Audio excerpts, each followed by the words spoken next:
Hello and welcome back to B2Beast, the best place to collect killer ideas for big business. And today we've got a beast in the building. He is a B2B marketing operations expert, a guest lecturer on the subject for universities around the world, and the VP of strategy for Find Your Audience, where he helps mid-sized businesses build and scale elite marketing teams. Please welcome Nathan Yeung. Thank you, Travis. Excellent intro. Yes, welcome. Glad to have you here, brother. Thank you for sharing your time. Starting off here, where are you tuning in from, and what are you most grateful for right now in your life, your business, anything? Let us know what's up over there. So I live in between Vancouver and Toronto. So right now I'm actually in Toronto because if you've ever seen any of my clips, I usually got green lights behind me. I don't have that in Toronto. And what am I grateful for? Man, friends. You got great friends in your life. You got the core onion slice. You know what I like to talk about? Having those people around you, having those people push you, having those people support you. I can't emphasize how important that is in life, and deeply kind of appreciate that more and more every year I grow. Oh, love it. Yeah, fully support that, especially the deeper I've discovered business and entrepreneurship, the more that becomes so vital, because in most cases, unless you get really lucky with your original core group of friends, it's often far more isolating to be deeper into building business and entrepreneurship. You start pulling away from that. So brilliant to hear, yeah, that those relationships and friendships are still top of mind. So let's start tapping into your story. It's been fun to discover and learn your world from afar. So let's try to spotlight and capture what is your story. And we can capture either the most exciting win of your career and kind of what you've been building, or if you want to pull out something that maybe was a little more devastating, a failure that kind of launched you or brought you to this moment. What is your story, and what lessons can we start learning in this? We'll tap into after. I think my coolest story was actually really how I started my professional career. So at the age of 21, I was very lucky, and I mean this, very lucky to land a VP of finance role in China.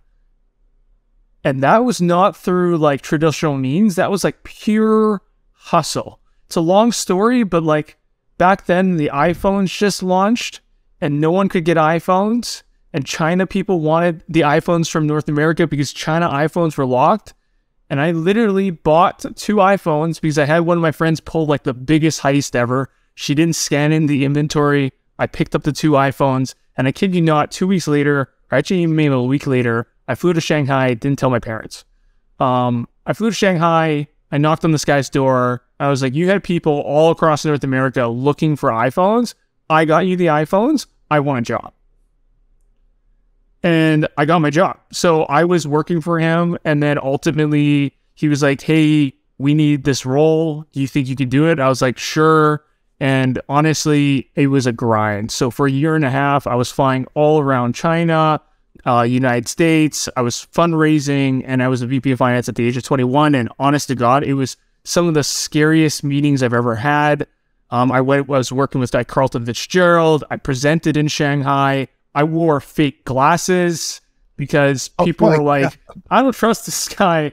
And it was like, it was an incredibly humbling experience, but like, it really just like, you know, like really propelled me into the future.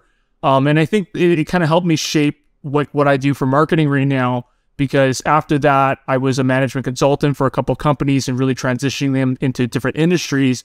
And I got into marketing from there. So my lens for marketing isn't a creative lens. So I don't come from a traditional marketing background, even though I graduated with a marketing degree. So I actually went kind of like really off course, and then I kind of navigated back into course. And I think that's like probably one of the most fun stories I have. And more importantly, just showing that, you know, I didn't come from like a degree. I didn't come from all these things. Almost all my experience have come from hustle. Wow, that is probably one of the most interesting ways I've seen somebody open the door. I think that's one of the challenges, especially even with this show, and especially the higher up the food chain we go in B2B. Just opening the door is 80-90% of the problem. And the fact that there are technically, we always just think the traditional email, DMs, call their executive assistant. I'm really going to change things up.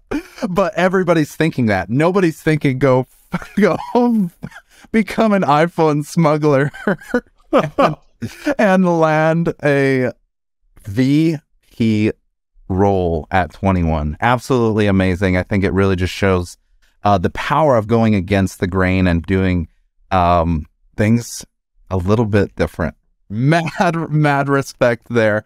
So what did that transition look like then after you started pulling away from this finance world, these big name boardrooms that you were hanging out in? What was pulling you now towards marketing and operations and building these elite teams that you're known for doing now? I think it was just when I was working with these companies, I was transitioning them into new markets. I just fundamentally always saw there was a gap, and the gap was we could identify the white space, and the white space is just an area of opportunity, and there was no way to translate that very well into the service or product because the teams weren't very big, or they didn't really have someone who wore a marketing hat. And so I think there's just a massive disconnect between those that advise marketing and those that execute marketing. And so it becomes kind of a really, useless process. So you have someone who's really intelligent. I'm not going to say that's going to be me, but just whoever you decide to hire comes in, builds this beautiful plan, really thinks about it very thoroughly, identifies a great opportunity, and then you go give it to the cheapest possible outsourcer person in the world. And then the worst part is, Travis, I get the flack because they're like, Nate, your strategy sucks. I was like, no, you just hire someone who really has never executed before. And I think the biggest thing that's become even more and more prevalent in marketing, and this is the one thing I want every listener to really think about.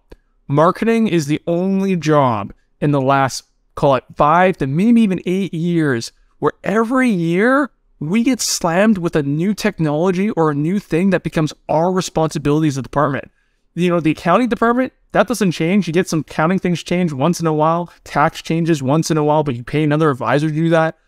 Sales is pretty much the same, but marketing, it's like, no. You got to deal with privacy. You got to deal with the tech stack. You got to deal with data enrichment. Oh, by the way, you have to write all these things. Oh, by the way, we want video. Oh, by the way, we need to do a podcast. It's like, okay, so the marketing department every year gets like a brand new responsibility. So marketing operations is becoming a thing because it's not just direct mail and magazine ads anymore, right? It's all of these things. And then there's been more and more of a blend into technology. So now marketing needs to be technical experts, right? We need to be the ones that also help and assist in terms of technical implementation.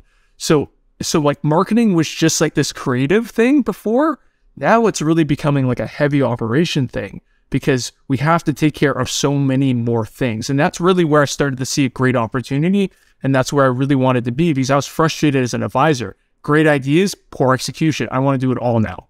Wow. This is, I love it because it really is one of those things. It's like, people don't realize the level of work or complexity. Yeah, that really attached to it. Like you're mentioning, it evolves at like lightning speed. So those that can evolve, adapt, and then when it comes to team building, now there's a whole nother element of talent retention, younger talent, creative ideas. Like it's very much not an easy thing to just get a seasoned salesperson that knows the drill or the best accountants. Like it's difficult to build and evolve in real time.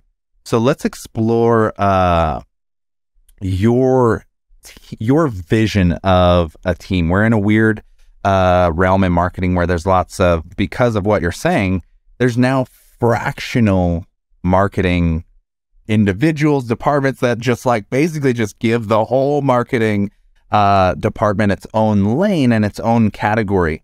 What do you feel like is the ideal structure, like have to have roles in these teams?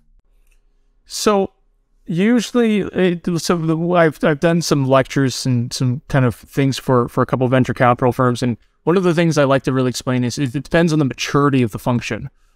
So I like to kind of base this on the chart of like, where are you in terms of revenue? Where are you in terms of capturing the market? And I think fundamentally, there's some industries where you do want to go brand. And that's really retail kind of consumer type products. Like brand does play a massive role. When it comes to B2B stuff, or kind of like maybe technical B2C stuff, I really think a product marketer is probably one of the best things, because for me, and I'm not going to name any names, but there's often I come to the companies where I'm like, I can put lipstick on the pig, but I'm still selling a really bad pig. So the product needs a bit of work.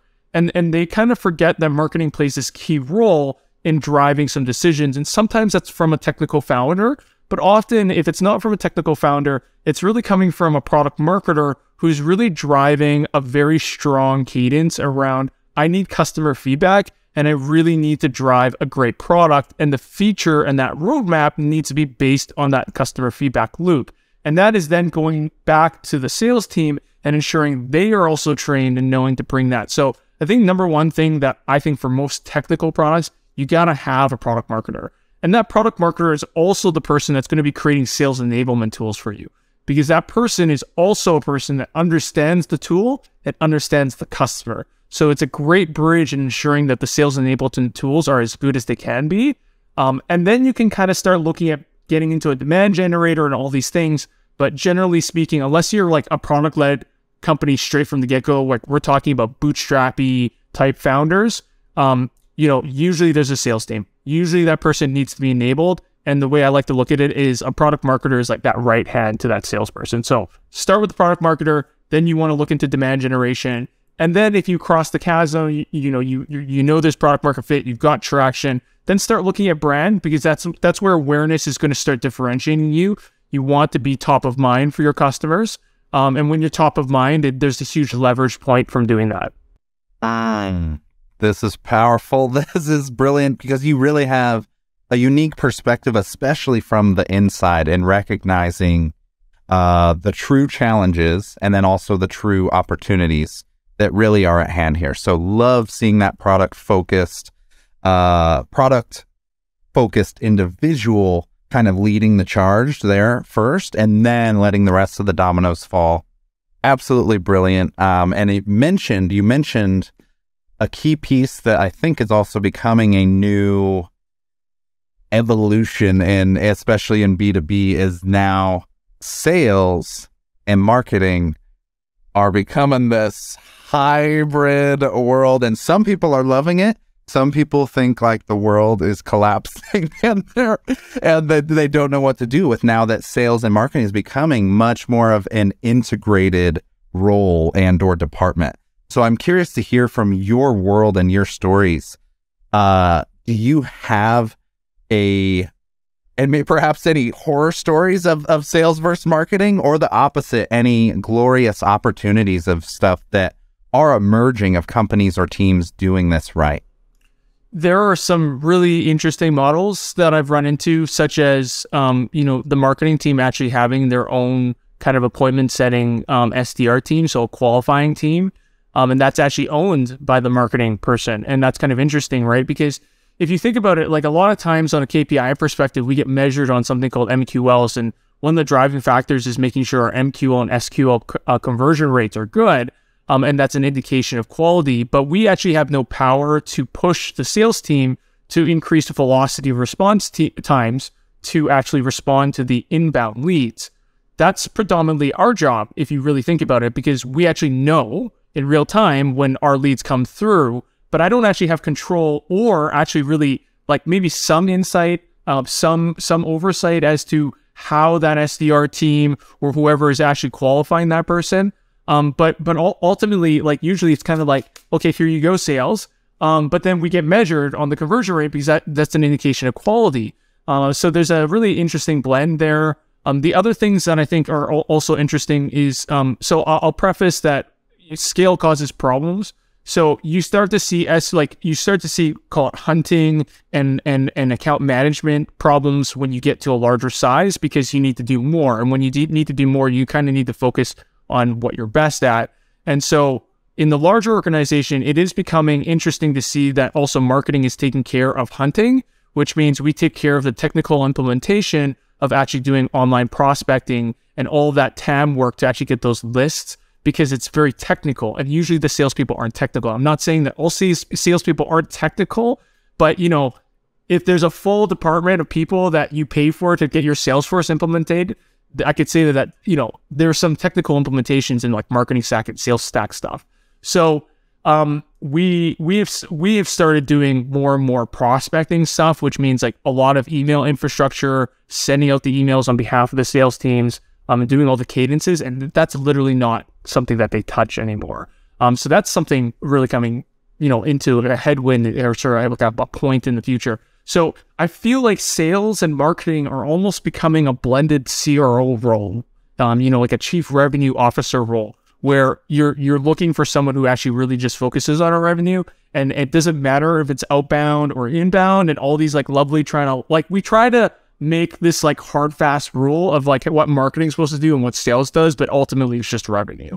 And if you're gonna ask me what do I do 99% of the time, 99% of the time I look at what can I do versus trying to enforce my philosophies.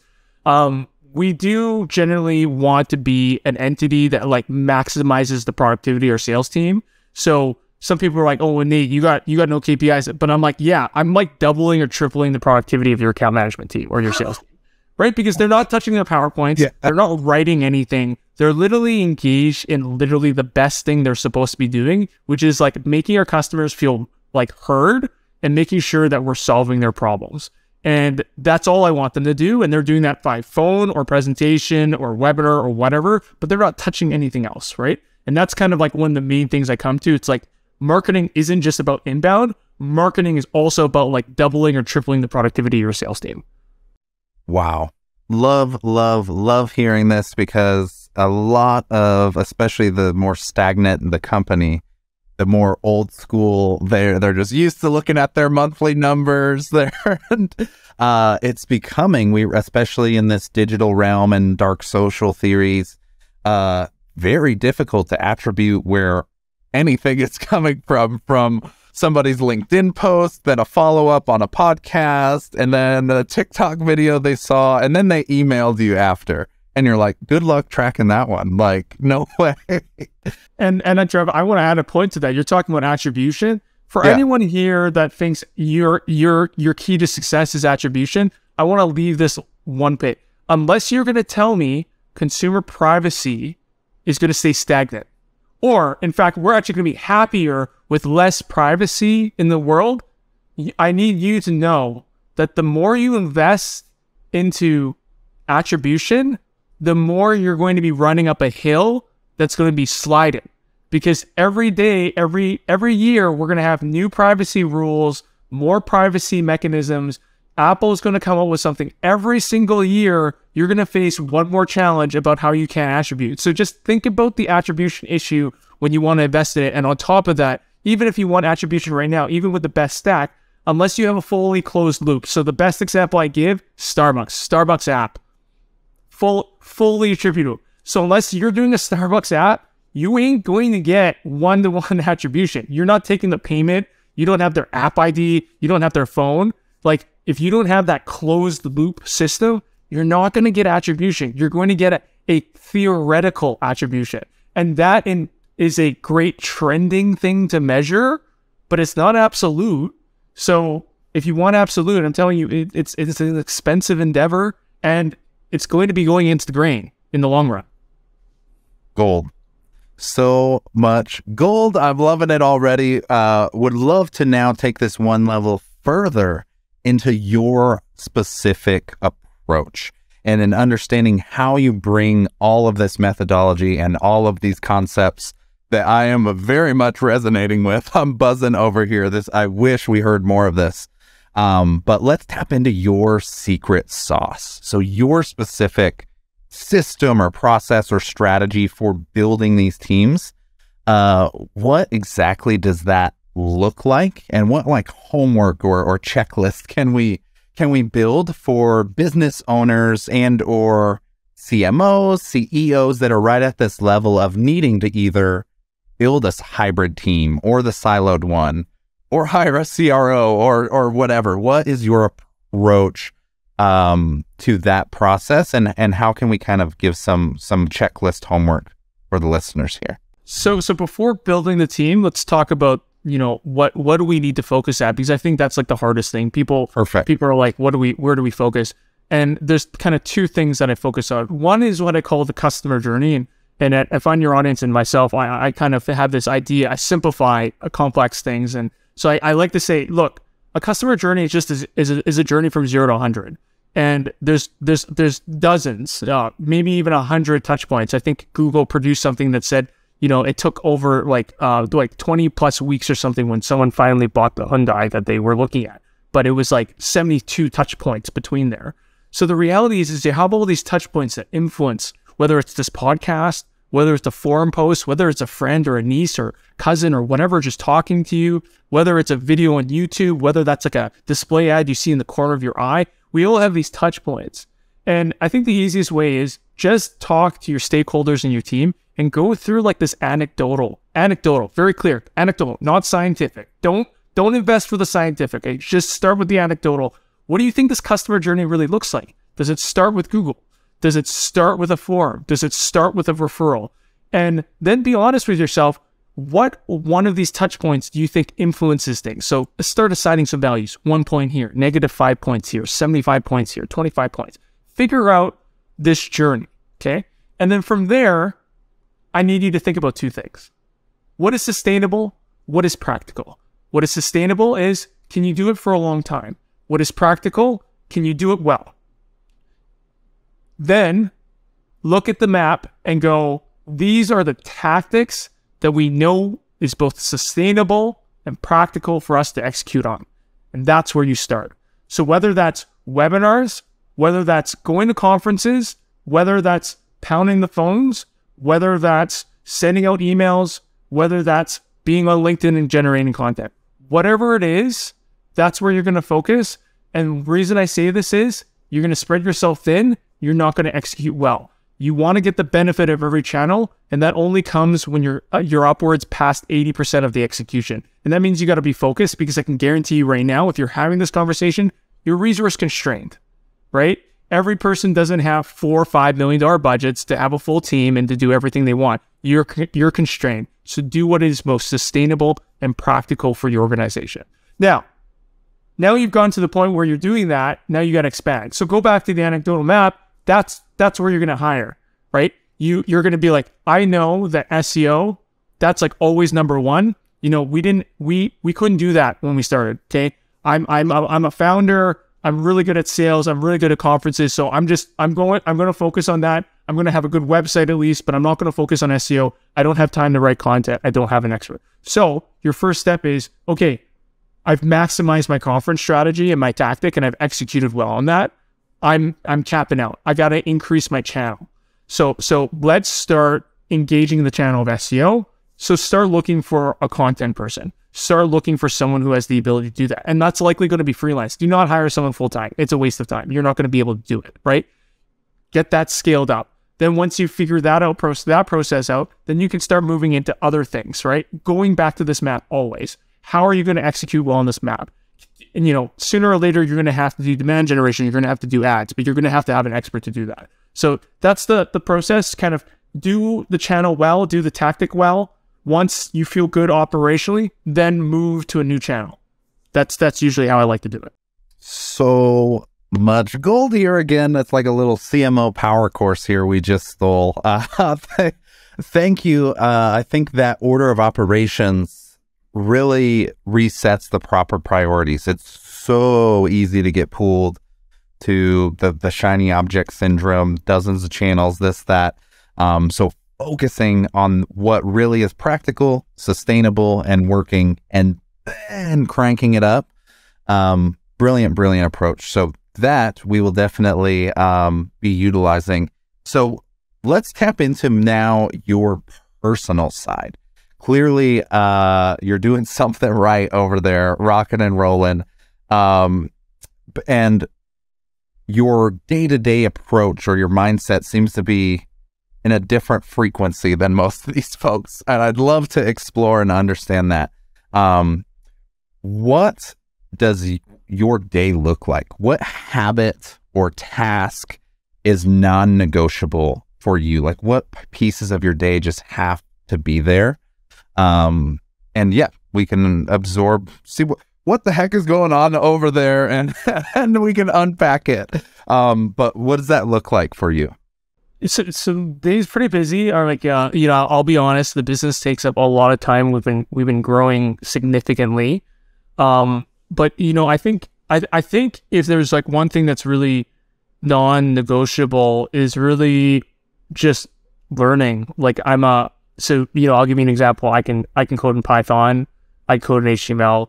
I have a rule that basically in any function or task within my organization, I have to be able to do it myself, period. So like I can do all media buying, I can code a website, I can code little scripts, I can review all of our technical data, I can write the strategy. Like I have a rule. If I can't do it, I shouldn't be selling it as a service. That's just like I feel like that's common sense, but I feel like that doesn't happen all the time. Yeah. And so for me, it's like always learning. And so, obviously having a good cadence on audiobooks, obviously like having a good cadence, actually funny enough, like just reading a lot of forums and seeing what's going on. A good example, I used to have a cadence every Sunday. I would actually go through Product Hunt and I would actually review all the latest technology tools to see what people are making and why. And the reason I do that is because if you look at Product Hunt, there's a lot of bootstrappers, and bootstrappers are all usually finding pain points. And then sometimes I'm curious if those pain points are also pain points in marketing. And so there's sometimes like an alignment. So I had this little process of literally like every Sunday, I would go through every single Product Hunt launch in the last week to review all of the products that are happening, just to give me an idea of like what's happening in the market or what people think are pain points. I think the other things is, just checking on trends a lot of times and really seeing where things are going. But I think it just fundamentally comes down to like learning and really executing. I am certainly on the proponent of like, you gotta do it. So, I've learned that I try to learn something and I try to just do it regardless of whether or not I think I'm going to be successful. And I think that's really important to understanding also, you can't control the outcome. You can just control process. And if you can just start the process, first of all, you're probably already doing better off. So, I'm really just like in everything about my life. So last 3 years, I've been dieting and doing cardio and doing training for the first time, all three. And that's been crazy. And like, I've been training for 16 years and it's just like, oh, wow. Like it really is a lot better when you do all three. Like it's fundamentally like, it's like a magnitude better because you go, I can just do cardio and I'll do training. It's fine. It's like, no, you do all three. It's like, bam, you get like 3 times X return. And it goes back to this whole saying that I really truthfully believe. It's like, we are so inherently lazy. I have like a little soundbite on that. We're so lazy. We want everything to be simple, but like, we never want to take it to that point where like you actually get the actual exponential gains, because I feel like the benefit really gets really beneficial when you get to that like upper level of execution of good precision, like very good, like precision and accuracy of like expertise. And I feel like that's where I like to be sometimes. And I think that's like also somewhere I like to enjoy to be. So when I get the time and I can get there, like it's great. Wow. No, this makes sense. I had a feeling there was some next level frequencies operating here, but it loops right back, especially that research and the product hunt thing, to being in tune to that endless evolution. It really doesn't stop in any category, personal, professional, business. So love seeing that kind of come full circle with your pursuing education as a habit, as a daily task, weekly task. Really doesn't ever stop. Brilliant, brilliant. And in that, I'd love to hear what that translates into of all of your research and products and everything you've found. What tool or application is a must-have for your world, your life, or your business? I think, I really kind of hate saying this because I feel like timing wise, when this gets launched, it might not be relevant. It might be changed already. But I think the number one thing would be actually getting some coding experience, because ChatGPT is great, but creating scripts from ChatGPT to do custom tasks is way better. It's like a magnitude better. And so you can use ChatGPT and all of its great use cases, but then you can create a script for ChatGPT to read all the top 10 websites from a Google search and summarize it for you.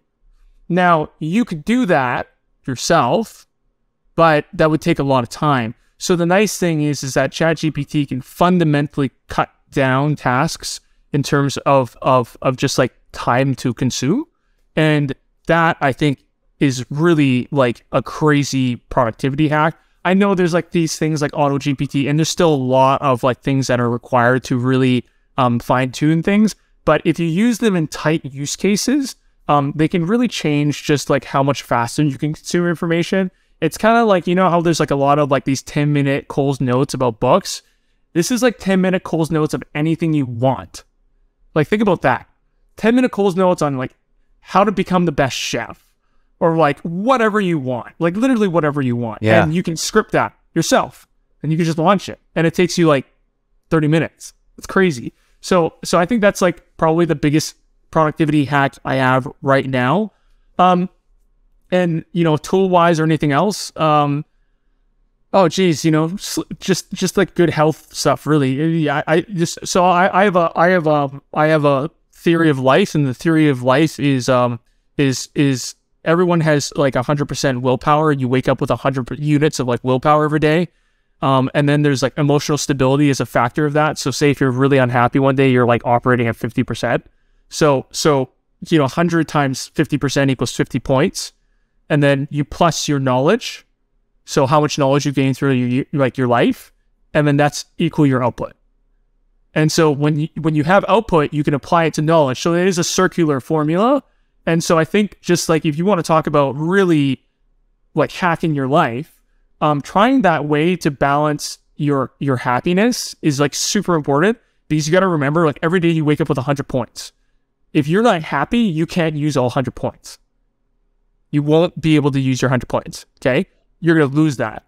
So apps and everything aside, you can't find that level of happiness if you can't change your perception of normal. You're not going to be productive anyways. It doesn't matter what tool gives you. So I think that's the one hack, life-wise, that I think everyone's got to learn or try their best to learn and be self-aware of.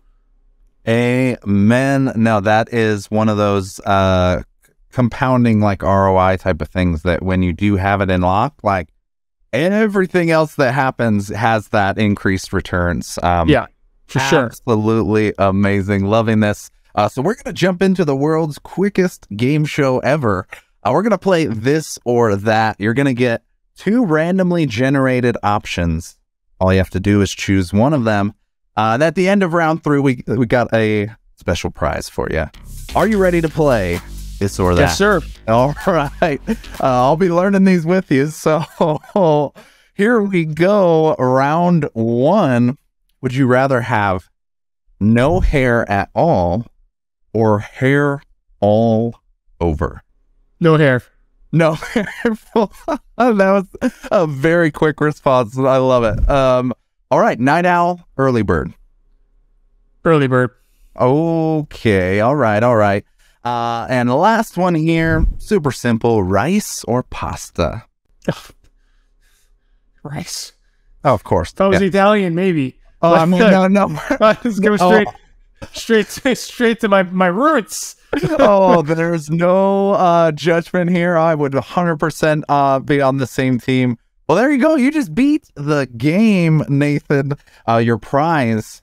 Why don't you go ahead and share what are you up to right now, and how can you help these business owners and executives listening right now? How can they get involved in your world, follow your awesome clips, your life theories and philosophies, as well as the business systems and strategies you've been putting forth today, how do they start that journey? So there's a couple of different ways. I produce content on LinkedIn every day, which is the same content you can see on any of my platforms. So I really say, you follow me the way you want to follow. You want to follow me on LinkedIn, you'll see the same content. If you're an Instagram person, you can see me at like fya.marketingbytes. You can follow me there. If you're a TikTok person, you're just like consumed in life on there, you can follow me there. My content's going to be wherever's accessible for you. So you can really look me up at Marketing Bytes. The other thing also is I'm building a bit of a community. It's actually called Agency Therapy. And it's really a joke. It's really this whole idea that really driven professionals want to have a safe space to have therapy about their business. And I think it's really important for us to share our experiences and our pain points and really talk to one another about it. So I'm building that community as well. Or you could just message me. You could just go ahead on LinkedIn and just cold message me and be like, "Hey Nate, like, what's up? I have a bit of an issue. Can you give me some insights?" I'm not going to say that I volunteer my time all the time, but I will say that I'm pretty open to giving a lot of time for people that just need a quick 2 minutes or 3 minutes of time for me to answer something. So that's really what all it is. You can find me at www.findyouraudience.online. That's our company website. You can find me on LinkedIn at Nathan Yeung, and or any of those IG tags or TikTok tags that I've talked about. Perfect. 100% recommend that follow. This guy is on another level. It's been an honor to share this moment with you, this time, your systems, your strategies. I could live in this all day, but just wanted to give you a quick appreciation before jumping into our final question, that everything you are doing, and the way you're doing it more so, is noticed, appreciated, and I wish and hope more business owners start adopting this mentality of endless evolution, never-ending growth, having those realistic conversations of just addressing the reality of our circumstance rather than trying to live in this like glory era of a couple years ago. We all keep wanting to like, well, that's what I was good at. And you're really just shattering, breaking through that, and doing it in a meaningful and really impactful way. So I just have to give you the proper acknowledgement and appreciation. It is noticed. Thank you, sir. Thank you, sir. Oh, man. Well, we got one last question. The rest was very nerdy, system, strategy, and stuff. But there's one listener that's here. They might be starting out, or they might just be stuck, taking it to the next level. What final words of advice or motivation do you have to send them into beast mode? I'm gonna maybe fearmonger a little bit. What I will say is that if you're stuck, I want you to challenge yourself, because I have a saying, and the saying is, the middle is where you go to die. So choose to be a bottom feeder, or choose to be the best or the most expensive. And I can almost guarantee you'll see a change.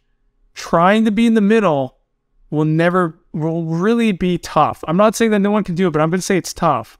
Choose one or the other and really work around that and challenge yourself to be focused on doing that. And I think that is really the key to success. I think the key to success is really getting comfortable with this idea, not being everything to everyone. I think it's really important for you to understand how opportunistic that market is. And also even in just your life, right? You want to be if you want to be mediocre, then stay in the middle. But challenge yourself. You either be a bottom feeder, you're a grinder, or you're going to be the best. You just choose, but don't be mediocre. You got to do that in your life. You got to do that in your business. You got to do that in your service. You got to do that in your learning. You got to look at it that way. So just choose. Be at one end and just own it. Boom! There it is, ladies and gentlemen. Thank you for listening to the B to Beast podcast. This has been Nathan Yeung.